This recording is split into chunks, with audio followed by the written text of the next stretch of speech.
Përshëndetje, kam kënaqësinë të kem të ftuar sot zotin Zef Preçi, drejtori ekzekutiv i Qendrës Kombëtare për Kërkime Ekonomike dhe një ekspert i shumë i njohur i ekonomisë. Përshëndetje zoti Preçi. Përshëndetje, faleminderit për ftesën. Unë po nis së pari me një tryez që ju keni organizuar ditën e fundit së bashku me Institutin e Shkencave dhe Westminster Foundation for Democracy, kur ndër të tjera ju ngritët disa shqetësime kryesore në lidhje me një projekt ligj, në lidhje me një ligj të 2022-shit për parqet teknologjik, që natyrisht sot është bërë temë debati e ditës dhe ndikon natyrisht në. Pa dashur të futem në detaje, po organizata që unë drejtoj, Qendra Shqiptare për Kërkime Ekonomike, gjatë 3 viteve të fundit ka asistuar Kuvendin e Shqipërisë, mbështetur nga Westminster Foundation for Democracy, lidhur me aplikimin e një metodologjie që vlerësohet, që konsiderohet si vlerësim parandalues i riskut korrupsionit në kuadrin ligjor të ri apo amendimet që bëhen. Domethënë, përpara se të miratohet një ligj, sipas një metodologjie të mirënjohur, të zhvilluar nga vendet Bashkimit Evropian, Westminster, nga përvoja perëndimore, pra shifën risqet, mbështetjet që ka kuadri ligjor, duke filluar me ambiguitetin të terminologjia, me pushtetin e madh diskrecionar të titullarëve, me lidhjen midis legjislacionit primar dhe sekondar, me qëllimet e dukshme dhe qëllimet e fshehura, dhe mbi këtë bazë bëhet një vlerësim i cili është përcjell, është hera e 6 që bëhem gjatë 3 viteve të fundit. Westminster ka bërë edhe të tjera, veç këtyre që kemi bërë ne, që ndahet me legjislatorët, me anëtarët e kuvendit, me shpresën, dëshirën dhe vullnetin që të kontribuojë sadopak në zgjerimin e rrethit njohurive, rreth problematikave që shoqërojnë një kuadër të ri ligjor, dhe njëkohësisht me rreziqet që ka, duke bërë dhe rekomandimet përkatëse. Pra, nuk është thjesht konstatim, por është ofrim edhe i opsioneve më të favorshme, më të mira, duke nisur edhe nga përvojat e vendeve të tjera. Në rastin konkret bëhet fjalë për një tematikë që është e ndjeshme, sidomos mas hetimeve në parkun Durrana, parkun që është në Letër. Dhe ajo që konstatuam në këtë vlerësim është që Kuvendi i Shqipërisë me një deputeti, unë jam dyshues nëse deputeti ka kapacitetet ta bëjë një gjë të tillë, ka përcen rolin e ministrit, sepse ligji bazë i vitit 2022 parashikon që është ministri që nxjerr akte të tjera në zbatim dhe zgjeron fushën e aplikimit të këtij ligji, domethënë përfshin në parqet teknologjike dhe shkencore, një fjalë shumë e madhe, përfshin edhe këto pjesën virtuale, domethënë virtualiteti apo Kjo ka qenë temë debati ditë e fundit, sepse parku i premtuar është këtu në park virtual. Pas bazën ligjore. Njëkohësisht ajo që pam ne si rrezik janë lehtësirat të mëdha fiskale që janë ofruar, pa fol për lehtësirat juridike, dhe lehtësirat fiskale që janë ofruar kompanive. Për të mos thënë pastaj që zoti Preçi për saktësim, pra ju thatë janë bërë 6 herë propozime nga ana juaj. Po, për ligje të ndryshme, paketa e maleve, zonat e mbrojtura, po për këtë ligj janë amendimet investime strategjike. Nga 2022 janë amendimet e para të propozuara nga ky deputet anonim që u sapo përmendët. Te ky ligj është pikërisht kjo ndërhyrje që në dukje të krijon përshtypjen që po bëhen përpjekje për të gjetur një mbulesë juridike të atyre hapave që janë hedh nga një, tashmë duhet pranuar, një grup i strukturuar kriminal në përfshirë action, pra, dhe që synon të, si thuash, të krijojë disa mekanizma mbrojtës për palët e përfshira, të paktën për palën zyrtare, sepse biznesmenët janë në hetime të tjerë. Tani për informim për publikun dhe për ata që nuk i kanë ndjekur këto zhvillime në mënyrë shumë të detajuar, Durrana është shitur si një nga sukseset më të mëdha nga qeveria aktuale, si një mjet dhe mënyrë për lehtësira fiskale për nomadët digjital, investitorët e huaj. Unë rezervohem të komentoj gjerësisht për këtë temë, jo se ka ndonjë pengesë, por për faktin që ndoshta jemi larg në koncept dhe adoptimi i përvojave të huaja më shumë shërben si mask për interesa okulte, interesa biznesi, interesa kriminale, interesa të oligarkisë brenda vendit. Thënë ndryshe, nëse flasim për park teknologjik dhe shkencor, është fjalë shumë e madhe, por nëse shohim peshët specifike që kanë fondet buxhetore apo fondet e bizneseve se takon inovacionit, zhvillimit teknologjisë e tjerë, ato janë aq simbolike sa krahasohemi vetëm me Bosnjën në vendet e rajonit.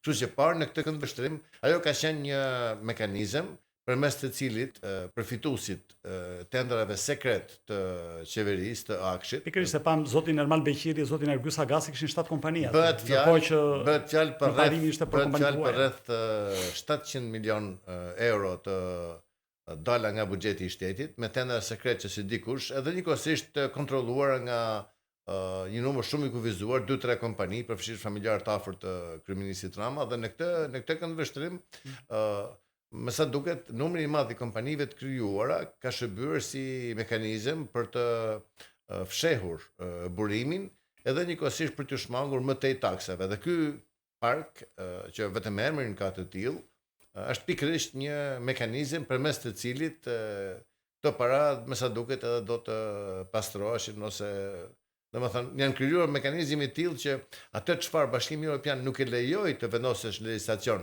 kur diskutohesh për inovacionet, për IT-n e tjerë në kuadër të përshtatjes së direktivave të Bashkimit Evropian, ne kemi nënshkruar marrëveshjen e stabilizimit asociimit.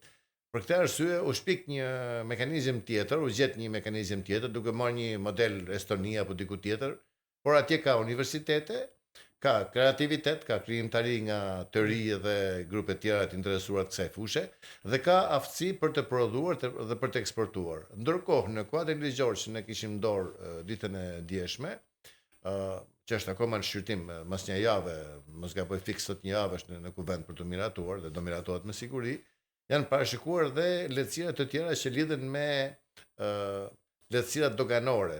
Mirë, po koncepti i lehtësirës doganore është vend i mbyllur, i izoluar, i kontrolluar e tjerë, gjë që kur bëhet fjalë për produkte virtuale të tjera janë diskutueshme edhe në perëndim, jo më në vendin tonë që ka 50% ekonomisë jashtë kontributeve. Për ta dhënë më thjesht për shikuesin, a është kjo një parajsë fiskale e krijuar brenda vendit? Për shqiptar, sepse natyrisht u premto për investitor të huaj në një farë kuptimi po, sepse kur bëhet fjalë për aktivitetet të kësaj natyre, gjithmonë cili është qëllimi që ka pas ligjvënësi kur është miratuar këtu e 4 vjet, 5 vjet përpara.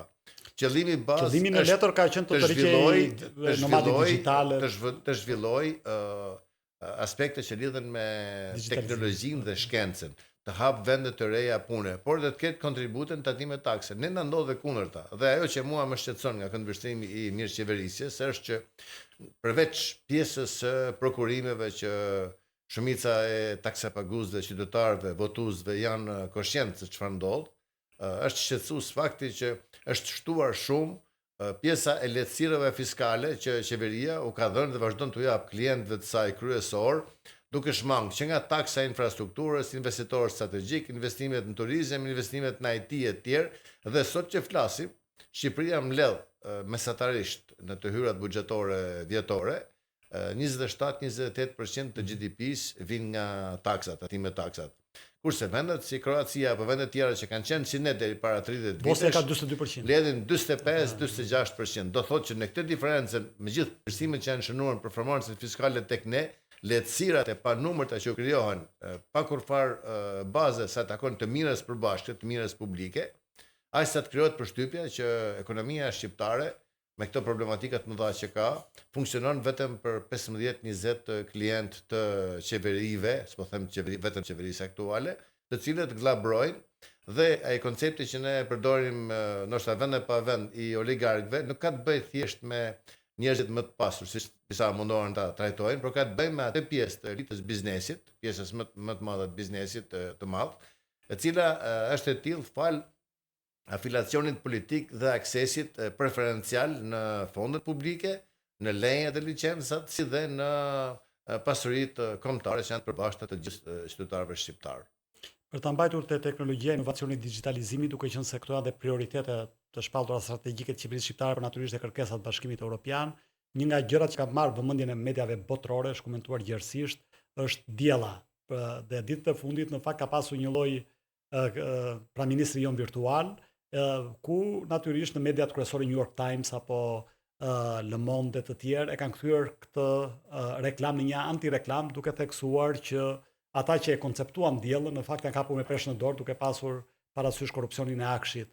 A mendoni që kjo u kthye në një bumerang qeverisë dhe ne ishin pa përgatitur për këtë hap teknologjik? Nuk është vetëm kjo, në vlerësimin tim ka një shkëputje të madhe të fjalës publike me realitetin, me interesat që fshihen mbas saj.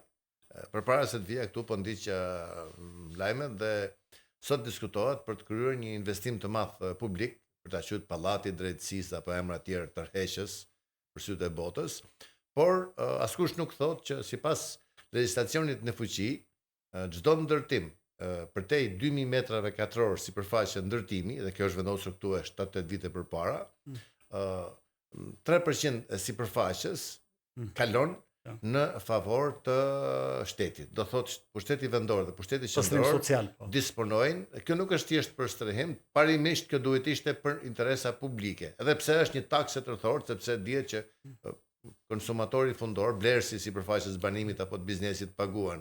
Por ajo që desha të them është që në shtyp shkruhet që janë dhënë deri sot që flasim rreth 27 milion metra katror sipërfaqe ndërtimi.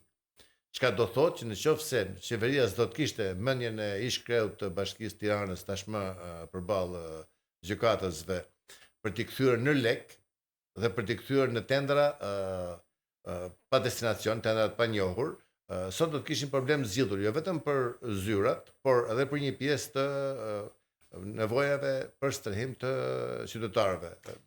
Evidenca të ndryshme flasin për disa qindra milion euro të mbledhura pikërisht me këtë mënyrë, por që nuk dihet se ku kanë përfunduar. E njëjta gjë mund të thuhet edhe për një taks tjetër që është taksa për arsimin. Qytetarët e Tiranës paguajnë për 10 vitesh një taks të quajtur taksë e përkohshme për arsimin, edhe pse arsimi është e mirë publike dhe është taks kombëtare. Kjo aplikohet nga pushteti vendor me një vendim të dyshim dhe janë mbledhur diku te 90 apo 100 milion euro dhe janë ndërtuar vetëm 9 shkolla nga 17 që ishin premtuar në fillim dhe s'ka një evidencë se ku përfundojnë këto para. Domethënë, problemet e menaxhimit të financave publike, të mundit dhe djersës së qytetarëve shqiptar apo të borxheve që merren në emër dhe për llogaritë e tyre, metet një problem evident dhe një dëshmi e keqçeverisjes dhe problematikave serioze që shoqërojnë funksionimin e sistemit në tërësi. Preket një temë në fakt mendoj me mjaft interes për shumicën e shqiptarëve sot, sidomos ata të metropolit Tiranës. Kjo është tema e strehimit, pra ne përlexuaj ca dëna të Numbeos dhe shqiptarët ishin në vend të parë, ju duhej mos gaboj 16-17 vite pune të pagës totale me kursimet e cilëve natyrisht duke eliminuar çdo lloj shpenzimi të mundshëm në mënyrë që të blini një banesë dukshëm më lart se edhe vendet e tjera të Ballkanit Perëndimor dhe pas një krahasim me vendet e Bashkimit Evropian. A mendoni se kjo është një nga arsyet kryesore të zbrazjes së Shqipërisë, pra ikjes së shqiptarëve dhe një nga problemet serioze të të rinjve të cilët nuk arrin dot të krijojnë familje dhe të gjejnë veten në Shqipëri, sidomos në Tiranë? Në këndvështrimin tim problemi është më kompleks se sa kaq, mbasi çmimet e fryera të sipërfaqeve të banimit dhe sipërfaqeve rezidenciale në Tiranë dhe në Shqipëri në tërësi reflektojnë pompimin e shumave të mëdha të parave informale dhe kriminale, kryesisht kriminale, që vinë nga aktivitetet kriminale brenda vendit, marijuana, tashmë edhe licencuar një pjesë, kanabis industrial, vinë nga korrupsioni dhe është fakti i njohur që me gjithë përpjekjet e SPAK, kosto e korrupsionit në vlerësimin tim është rritur, edhe pse ka një, do ta shpjegoj më vonë, ka një përmirësim të lehtë të besimit publiku të suksesit në kësaj lufte, kryesisht kundër për shkak goditjeve të zyrtarëve të lartë, disa zyrtarëve të lartë, dhe në të njëjtën kohë me problematika të tjera që lidhen me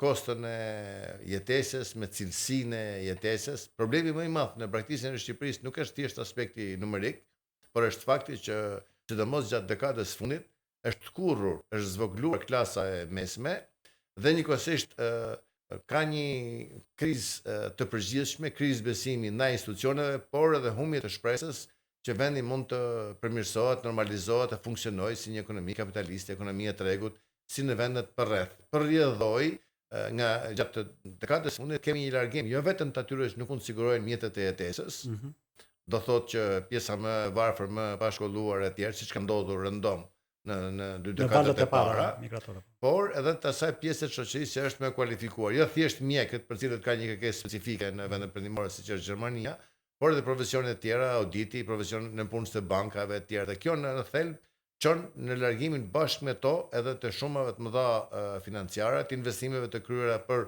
shkollimin e fëmijëve. Evidenca më fundit thotë që nëse kishim diku te 90.000 lindje para 35 vitesh, tash i flasim për 22-23.000. Domethënë, dhe kjo kuptohet ka rrit moshën mesatare. Nëse kishim 27 vjeç në 90-ën, sot është 44.3. Kështu që po ti shohësh në tërësi, braktisja është një fenomen që reflekton keqçeverisjen, që reflekton mungesën e oportuniteteve brenda vendit, që reflekton papërgjegjshmërinë në qeverisjen e vendit të elitës politike në tërësi. Mjafton të kujtojmë që Shqipëria është një vend i hapur, ndoshta një vend me dyert të shqyera. Unë jam kundër hapjes, përkundazi ne na kanë mirëprit vendet përreth të tjerë, por duhet të kuptojmë që nëse klasa e pasur, një pjesë e mirë e klasës pasur në Tiranë, sot pajton filipineza apo nga vende të tjera për të kujdesur për fëmijët, ata flasin shqip, s'ka asnjë kusht për të marrë vizën apo për të marrë lejen e qëndrimit, për të marrë lejen e punës në Shqipëri, njohjen e gjuhës, siç është në shumicën e vendeve të botës. Detyrimisht që ne jemi duke komprometuar edhe të ardhmen, në kuptimin që nuk i ofrojmë përveç kujdesit të rujtjes, por edhe qenin nëse del ta shëtisësh kushdo që ka qenë në shtëpi e di, ka nevojë të flasësh, ka nevojë të ketë një gjuhë që kupton në kuptimin e komunikimit. Kështu që këto probleme janë e bërë shumë komplekse aq sa sot mund të thuhet, bilu pranua zyrtarisht edhe për herë të parë dhe nga Banka e Shqipërisë, emigracioni është ndruar në pengesë për zhvillimin e vendit, pra në frenues i rritjes GDP-së e tjerë. Për rrjedhoj, zhvillimi është i kompromituar dukshëm, ritmet e rritjes janë kompromituara dukshëm nga ky fenomen. Dhe politika ndjekur nga qeveria që arrin të negocojë me Indonezinë apo me vende të tjera, mendoj është drejt shkurtër për faktin e thjeshtë që nevojat e Shqipërisë, nevojat e ekonomisë shqiptare nuk janë për punëtorë të pakualifikuar, siç edhe diskutohet. Kushtet ligjore, institucionale, mbrojtja e drejtave, krijimi i kushteve për sa i takon shërbimit mjekësor e të tjerë, janë shumë larg atyre çfarë mundet duhet të kishte krijuar vendi në 35 vjet. Ashtu sikurse edhe turizmi që ne përmendim si arritje e madhe në pikpamje të efektit propagandistik, numerik edhe pamjeve të prodhuara në 3D, 4D me radhë, është prezent, por në terma real, problematika që lidhet me ndotjen, me cilësinë e shërbimeve, me impaktin ekonomik në tërësi, është shumë e dyshimtë dhe jemi shumë larg qartësimit të turizmit masiv apo turizmit elitar dhe tjera si këto. Zoti Reçi, jo për avokatin e djallit, por duke përpara pikpamjen narrativës qeverisë, qeveria ka pasur disa përligje të kësaj që ju sapo thatë. Për shembull, në rastin e ikjes shqiptarëve, përlia është që jemi një treg të lirë, fenomene që ka ndodhur në Rumani, Bullgari. Bullgaria ka humbur më shumë nga çdo vend i Europës lindore dhe në botë në fakt ka humbjen më të madhe të popullsisë në raport me ato të para viteve 90, Kroacia gjithashtu. Dhe në këtë pikpamje qeveria thotë që ne nuk mund të marrim masa etatiste për të frenuar këtë migrim, përfshi migrimin e trurit. Nga ana tjetër, qeveria ka ndërmarrë disa nisma shumë të diskutueshme, madje njëra shërëzuar nga gjykata kushtetuese për studentët e mjekësisë, fjala bie, të cilët u detyroheshin të rinin 3 vjet pas përfundimit të studimeve në Shqipëri. E njëjta që mund të thuhet për pastrimin e parave, burimet zyrtare të Instatit, Ministrisë Financave po dhe Bankës Shqipërisë thonë që arsyeja kryesore janë rmitancat, turizmi, të ardhurat nga turizmi, të cilët kanë çuar në një kolaps të euros, e cila ka humbur mbi 40% të vlerës për pak se 2-3 vitet e fundit. Keni një përgjigje në lidhje me këtë? Natyrisht as unë dhe as ju dhe as kërkush nuk mendon që të ngrejmë mure në raport me botën.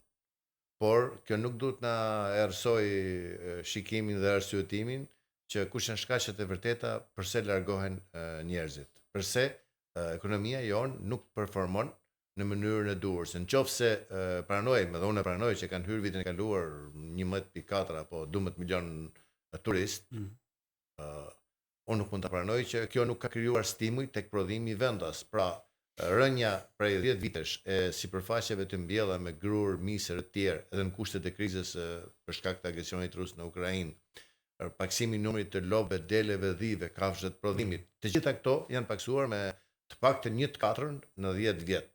Rritja e numrit të turistëve duhet të kishte pas efektin e kundërt.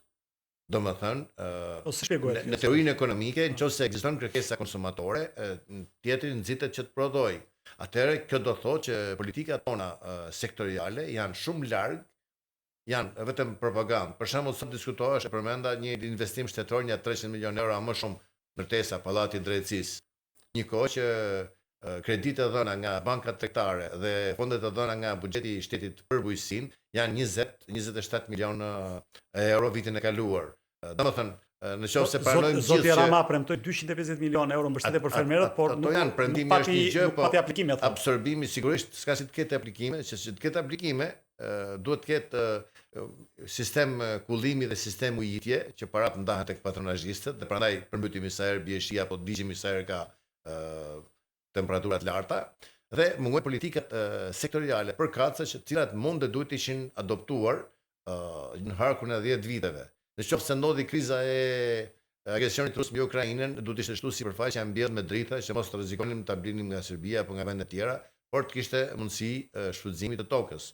Do të kishte zgjidhur problemin e koncentrimit të pronës, sepse sot ne kemi një fragmentim shumë të madh të tokës bujqësore, për rrjedhoj nuk hyn traktori, për rrjedhoj nuk mund të ketë ekonomi të shkallës dhe pa ekonomi të shkallës nuk mund të kemi prodhime konkurruese. Unë i shoh me dhimbje ato fermerët e Korçës apo fermerët e Lushnjës, të cilët hedhin prodhime dhe protestojnë. Por problemi është në anën e qeverisë. Ata kanë mungesën e kulturës financiare, të kapitalizmit e tjerë, të bërtasin për barriera. Kjo është diçka shumë e ndjeshme, mendoj për ata që na ndjekin. Ju keni shumë të drejtë, unë mendoj një lloj si ju, pra ne kemi 2.8 hektar, ndërkohë që Bashkimi Evropian është 28 hektar për familje, natyrisht nuk mund të konkurrosh aq më tepër në tregje të hapura pasi të hyjmë në Bashkimin Evropian. Por çfarë mund të bëjë qeveria kur kjo është zgjidhur që me 7501-shin? Çfarë mund të bëjë qeveria sot? Qeveria sa kujdeset për t'u marrë tokat troje në Bregdet apo në zona preferenciale në qytet atyre që e kanë dhe për t'u dhënë oligarkëve apo investitorëve të dyshim të tjera si këto, më shumë duhet kujdesesh për konsolidimin e pronësisë mbi tokën. Çka do thotë? Të përfundoj regjistrimin, të përfundoj masterplanet e zhvillimit, sepse edhe kjo që ndodh sot, që jepen paketa e maleve për shembull, është një paketa maleve, është një lloj agresioni mbi çfarë ka ngel e përbashkët. Është një mundësi që të emrohen investitorë, është një mundësi që të pompohen para që zgjihet nga kanarë, dhe është një mundësi që dikush pasurohet në kurrizë të tjerëve. Një shitës bananësh mjafton që ketë kontaktet e duhura dhe përfundon një investitor. Kjo nuk e zhvillon vendin. Kjo vetëm se akaparon, merr gratis, merr pa ndonjë garë, pa konkurrencë, pa kosto, dhe kur merren pa kosto ashtu dhe shfrytëzohen, ashtu siç po ndodh me kështillat, po ndodh me praktikisht ka një ngritja për shembull e korporatës shqiptare të investimeve. Është një mekanizëm që kalon çfarë dispononte Ministria e Shëndetësisë, Ministria e Arsimit, Ministria e Mbrojtjes, e me radhë, pa garë në favor të kësaj korporate. Dhe kjo gjen investitor, gjen klient, të cilët përsëri pa garë, mirë po parashikimet tona kushtetuese flasin për përdorim të ankandet nëse ke përçit dhe përdorim të garës nëse ke për të prokuruar diçka. Domethënë, jemi larguar nga disa principe bazë kapitalizmit dhe viktima e rritjes shkallës në hyrje shtetërore në ekonomi është pikërisht konkurenca. Mirë po, kapitalizmi, ekonomia e tregut, dy shtylla ka, punën e lirë edhe pronën, shëndrimin e pronës. Nëse pronën ti administron në këtë mënyrë që përcakton se kush do ta gëzojë, nëse punët i ke të parashikuara kryesisht për mbështetësit politik, patronazhistë të tjerë, është rritur me 30.000 numri të punësuarve në 10 vjet në sektorin publik, në një kohë që janë shtuar ka shkuar 901.000 numri shërbimeve që shërben, që ofrohen online, dhe investimet në teknologji informacionit mund të arrijnë më shumë se 1 miliard euro në harkun e 10 viteve. Atëherë ka diçka që nuk shkon në këtë. Dhe ky problem është pikërisht keq menaxhimi i burimeve, mungesa e përparësive zhvillimore. Unë nuk e perceptoj dot që mas kaq vitesh ne jemi në gjendje të themi cili është produkti jon konkurrues, me çfarë konkurrojmë në botë, sepse ekonomia jon ka shfaqur dhe vazhdon të shfaqë tipare të ekonomive postkoloniale. Do thot eksporti i fuqisë punëtore të lirë që kemi ka përcyer tashmë, tani po ik fuqi punëtore kualifikuar dhe mineraleve të papërpunuara. Në qoftë se kromi, bakri, hekuri, nafta me radhë kanë mira vjet në tokë dhe sot ekonomia shqiptare merr pak ose as pak prej tyre, është më mirë trinë ku janë, se sa të pasurohen 20 klient të qeverisë vendas apo të huaj, ca politikan të panjohur mbrapa tyre dhe çfarë, domethënë, cili është e mira publike. Pra ka nevojë për një fokusim më të madh, se askush nuk zhvillohet me shpatot e të tjerëve. Gjitha vendet zhvillohen me burimet që disponojnë. Dhe kjo është mënyra që ne fillojmë të bëhemi si tjerët kur ta kuptojmë këtë si përgjegjësi publike, si përgjegjësi shtetërore, si përgjegjësi e elitës politike dhe intelektuale të vendit. Ju keni të drejtë, zoti Peçi, por në mandatin e 4 qeveria është munduar të paktën në ligjërimin e saj të korrektojë disa nga këto deficienca që ju përmendët, duke i përqendruar në një autoritet. Flas këtu për shembull për Fondin Shqiptar të Investimeve, nga ana tjetër kemi Autoritetin Kombëtar të Ujit, kemi Autoritetin Kombëtar të Mbetjeve, të cilat janë duke u krijuar tani që po flasim, dhe ajo që është nga qeveria është që të jemi më të saktë në lidhje me detyrimet e akit komuniterit dhe që edhe për zbatueshmërinë e tyre më efektive, duke qenë se kanë çeduar deri në këtë moment. Ne du të pranojmë diçka për te oponencës që po mundohem të afroj, nuk po them opozitës, kjo është çështje tjetër dhe nuk kemi përfshirë gjëkundi. Ajo që dëshiroj të them është që retorika apo narrativa politike e ditës nuk ka lidhje me çfarë ndodh në realitet. Në 2016 u bë ligji për investime strategjike. Sot nuk ka asnjë evidencë që vetëm në mënyrë tërthore mund merret vesh që 90% më shumë e tyre janë shqiptar. Bile është shtyra fatin atje disa herë. Afati është shtyr disa herë dhe tashmë është një lloj si proverb, domethënë që nëse shtyret afati marrin vesh se kujt po i bëhet nder në dëm të së përbashkëtës. E njëjta gjë ka ndodhur me ndërhyrjen në zonat e mbrojtura, sepse janë shmang, ka qenë lidhje shumë i mirë që u bë po nga majoranca detyruar nga Zoti Rama 2016-ën, u ndërhyrën ato pikërisht për të lejuar investimet, sepse agresioni i oligarkisë, i klientëve të qeverisë, i miqve ndërkombëtarë të tjerë, sa ata nuk janë shejtor, është mbi gjithçka që mund të merret nën kontroll, që mund të shfrytëzohet në këtë vend. Dhe ka një shfrytëzim barbar të aseteve që disponon vendi. Dhe kjo tregon edhe gjë tjetër, që akumulimi i kapitalit financiar në duart e bizneseve të caktuara, klientëve të qeverive shqiptare, vetëm kësaj qeverie, në duart e segmenteve të krimit organizuar, korrupsioni me peshë jo të vogël brenda vendit, është i tillë që ushtron presion dhe përdor çdo mjet për të marrë në kontroll kryesisht asetet e pa lëvizshme, pra asetet e qëndrueshme, e pa lujshme, dhe njëkohësisht bizneset më fitimprurse. Dhe po të shohësh, ne kemi një tendencë për të monopolizuar, ju përmendet përshëndetimi një autoritetit të ujit, por uji është diskutuar që në mandatin e parë dhe shpremtuar që në mandatin e parë uji 24 orë. 24. Në 10 vjet 1 orë e gjysmë është shtuar furnizimi me ujë mesatarisht në nivel kombëtar. Edhe i pishëm është shpremtuar edhe pse janë harxuar më shumë se 1 miliard euro. Nga ana tjetër, ne kemi të gjithë qytetet e Shqipërisë, gjithë zonat e banuara të Shqipërisë shkarkojnë uret e ndotura në det. Edhe pse investimet që janë bërë me fondin arabe, me fonde tjera, domethënë nuk kanë eficiencë. Nëse më lejoni, kam të pyetje këtu shumë të shkurtra, sepse është një diçka që prek jetën e qytetarëve shqiptar. Pra, nga një anë kemi mos gaboj 89% të ujrave në Shqipëri ishin të ndotur, ishte përqindja më e lartë të ujrave të lumenjve detrave në Europë, pra në Europën kontinentale vetëm Bashkimin Evropian. Nga ana tjetër, qeveria është duke përgatitur një ligj që thotë që gjithë të kostot ta transferojë bizneseve përmes depuratorëve. Dhe nga ana tjetër, më falni për ta përfunduar pyetjen, ne kemi projekte, si projekti japonez, granti japonez për pastrimin e Lanës, të cilët u kanceluar në mënyrë pa shpjegueshme nga Bashkia e Tiranës, si kryetari i bashkisë, dhe që nuk u dha asnjë lloj fature, me sa di qeveria japoneze ka hedhur në gjyq për këtë dështim të projektit të saj, të grantit të saj, që do i përfitonte qytetarët e Tiranës. E njëjta gjë ndodh në qytete të tjera, Vlora për shembull, nuk është vënë në punë projekti i cili është realizuar me fondet e Bashkimit Evropian. Pra, ky është një dështim i sistemit të menaxhimit, është pyetja, apo është një formë makutërie për përvecuar para publike të gjitha së bashku. Mbi të gjitha, papërgjegjshmëria e qeverive në administrimin e fondeve dhe në njëjtën kohë donatorët, flas organizatat financiare ndërkombëtare që ofrojnë institucionet financiare ndërkombëtare që ofrojnë para borx, huar në këtë rast, edhe me kushte të favorshme, masi kanë kontratë me qeverinë, është garanci sovrane dhe është përgjegjësi e palës shqiptare. Për shembull, modeli më ekzemplar i keqpërdorimit në vlerësimin tim nuk është vetëm ujësjellsi, është edhe rinërtimi për shkak të tërmetit. U ofruan nga një grup i madh institucionesh financiare ndërkombëtare në shkurt të 2020-s diku 1.1 miliard euro. Kaq është vlerësimi që bëri qeveria dhe pjesa më e madhe, domethënë u ofruan me kosto të ulët si interes. Dhe sot ne kemi dhjetra mijëra qytetarë përsëri që nuk banojnë në shtëpi, kemi shtëpi të ndërtuara si qeli, si ngaza. Dhe nuk jep kërkush llogari se çfarë ndodhi. Shumica këtyre parave u investuan nga buxheti i shtetit, sepse autoritetet shqiptare nuk kaluan në procedurat e manualeve, standardeve të prokurimit që ka Bashkimi Evropian apo donatorët e tjerë. Disa donatorë siç ishin turqit u latin ndërtonin ti prokuronin vetë, ti ndërtonin vetë, pastaj dolën teoritë me tunelin e Llogaras, aeroportin e Vlorës e tjera si këto.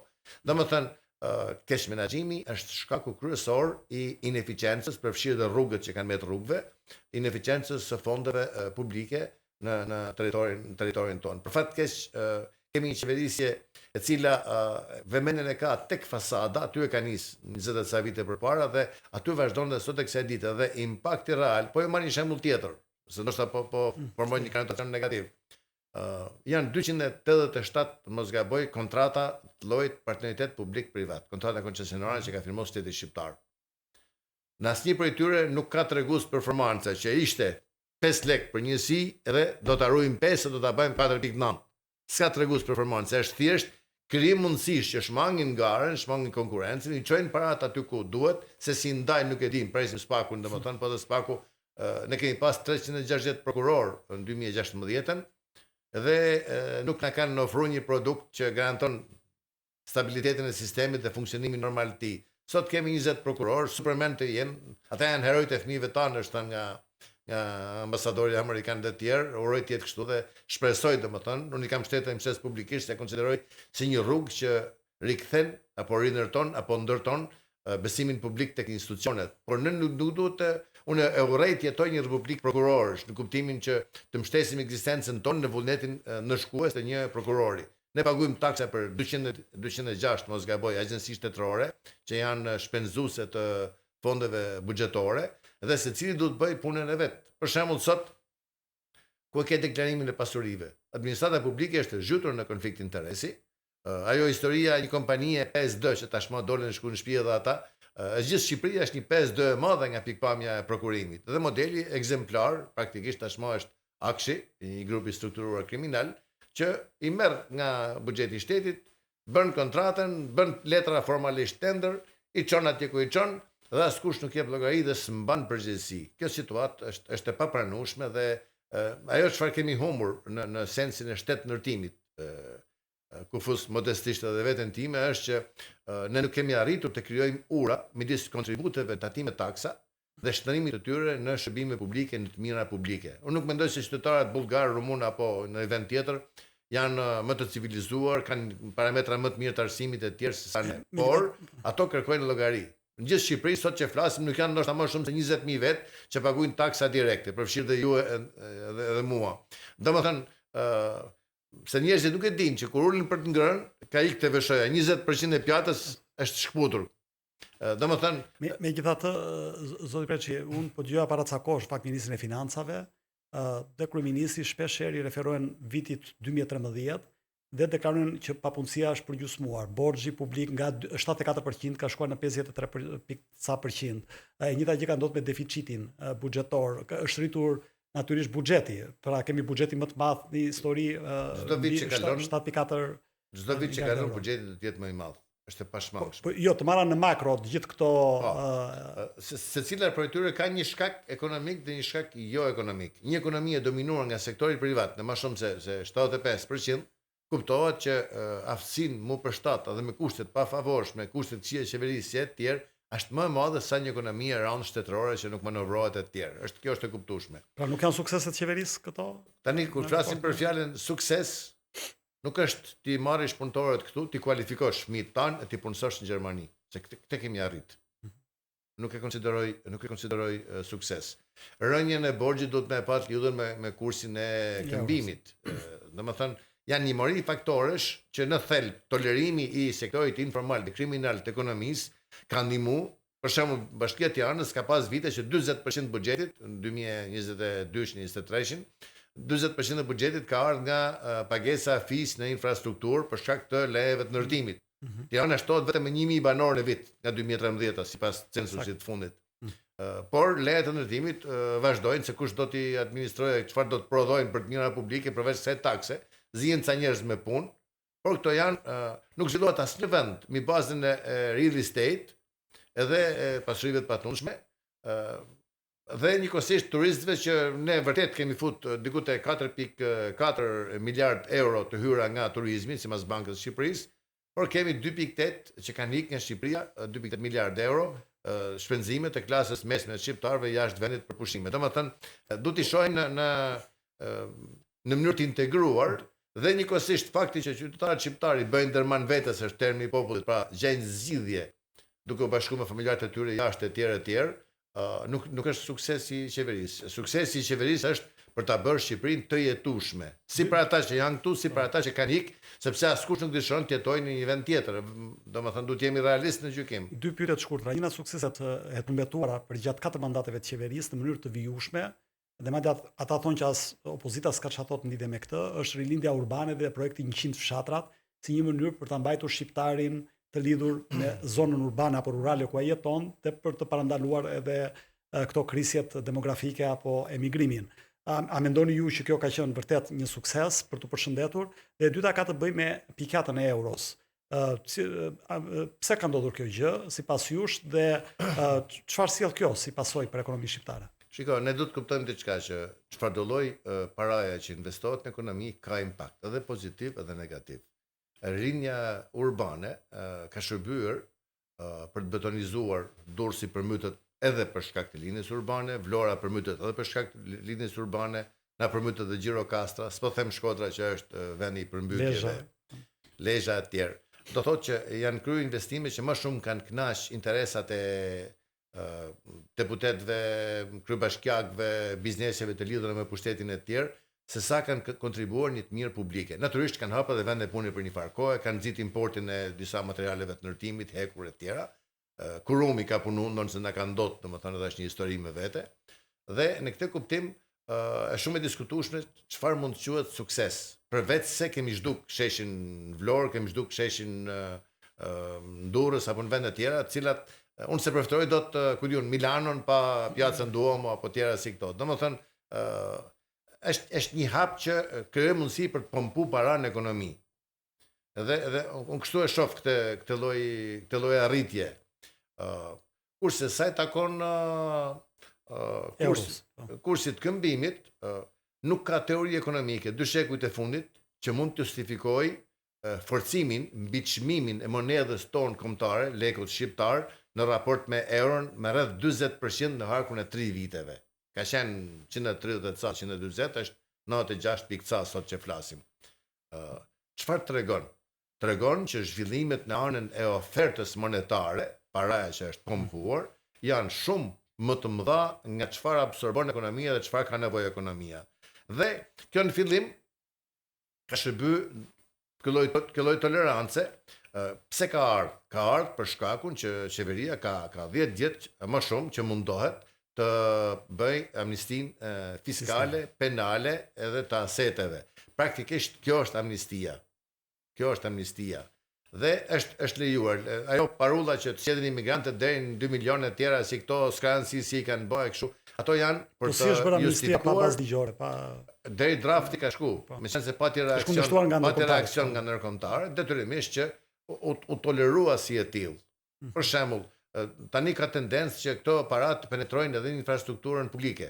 Përsa kohë që jep leje, e fiton tender një kompani për të bërë një investim, disa 100 milionë euro dhe bilancet e kompanisë në një hark 5 apo 10 vjet, kur janë kompani që janë të mëdha, nuk justifikojnë as 10% asaj vlere nga do t'i marrë, do shërbej si hing për të kanalizuar, për të futur në sektorin publik, për të shndruar në borxh publik, sepse janë para që do paguhen së bashku me interesat, para me origjinë informale dhe kriminale, ku vjen edhe parat e korrupsionit dhe parat e drogave të brendshme, por kryesisht parat nga aktivitetet me drogat e forta jashtë vendit.